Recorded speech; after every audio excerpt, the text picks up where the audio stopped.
Mengapa kita mesti peduli kepada Palestina? Satu, siapa yang tidak peduli Palestina, maka hilangkan satu surat dalam Al-Quran. Surat di juz yang ke-15, yaitu surat Bani Israel atau Al-Isra. Maka tinggallah surat Al-Quran itu hanya 113 saja. Maka hilanglah iman kepada Quran dalam dirinya. Yang kedua, mengapa kita peduli masalah Palestina? La yu'minu a'adukum. Kamu tidak beriman. Sampai kapan? Hatta yu'ibba li akhi.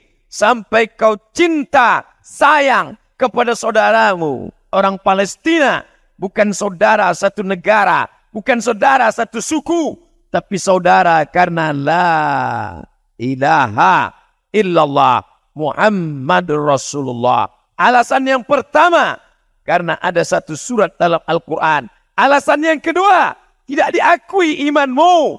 Walaupun engkau ke Makkah bolak-balik, walaupun engkau rajin salat sunat, walaupun kau rajin doa tak tinggal, walaupun kau tidak pernah absen wirid Yasin, tapi kalau tak peduli kepada Palestina, maka tak ada guna iman dalam dirimu.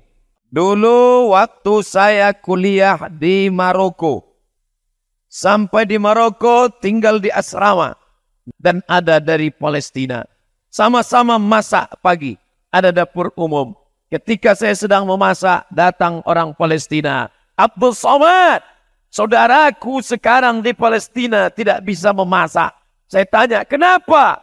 Karena minyak zaitun yang sudah diperas. Mereka makan minyak zaitun. Buah zaitun mereka makan. Minyak zaitun mereka makan. Masuk tentara Israel ke rumah nenek saya, ke rumah pakcik saya, ke rumah saudara saya. Mereka tendang itu tempat minyak zaitun. Tumpah. Kenapa mereka tidak membunuh? Karena orang Palestina tidak takut mati. Orang Palestina ingin mati syahid. Diadakan survei. Cita-cita tertinggi anak Palestina adalah mati syahid. Mereka tidak membunuh kami, Abdul Somad, karena kami tidak takut mati. Tapi tentara Israel masuk ke dalam rumah kami. Mereka tendang, pecahkan itu tempat-tempat minyak zaitun. Supaya apa? Supaya kami lapar. Supaya kami lemah. Supaya masjid tidak salat berjamaah. Supaya tidak ada yang berdoa kepada Allah. Itu yang mereka lakukan. Penjara terbesar di dunia bukan di Guantanamo, Amerika. Penjara terbesar di dunia bukan di Alcatraz. Penjara terbesar di dunia adalah di Palestina. Mereka cari anjing-anjing lapar, herder. Tidak mereka kasih makan berhari-hari. Lalu mereka ambil orang Palestina. Mereka cambuk berdarah. Tumpah darahnya. Berbau amis. Mereka sobek kulitnya. Supaya anjing-anjing itu mencium bau darah. Supaya menerkam, mencabik-cabik orang Palestina. Tidak diliput oleh TV nasional. Tidak ditampilkan TV internasional. Kenapa? Karena kantor berita internasional bernama Reuters. Dan Reuters adalah punya Yahudi. Alhamdulillah, kantor berita kita masih menyuarakan Palestina. Koran-koran yang memberitakan Palestina, mudah-mudahan mereka dapat pahala syahid, insyaAllah. Kalian liput 6 tabligh akbar ini, mati kalian. Kalian akan melihat buku catatan. Pernah jihad untuk Palestina? Pernah kalian jihad? Tidak. Pernah kalian ke Palestina? Tidak. Pernah kalian naik pesawat? Belum. Kenapa bisa dapat pahala? Karena kalian meliput acara siang ini. Buat besok di koran utama. Tunjukkan kepada dunia. Allahu Akbar.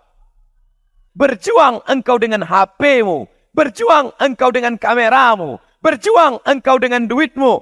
Sama. Saya tidak ingin selesai acara ini tiba-tiba mendaftar mau ke Palestina. Jangan. Karena berangkat pun kalian ke sana belum tentu menyelesaikan masalah Palestina. Bisa-bisa bertambah pula masalah di Palestina. Tujuan acara ini supaya anak-anak muda peduli kepada Islam.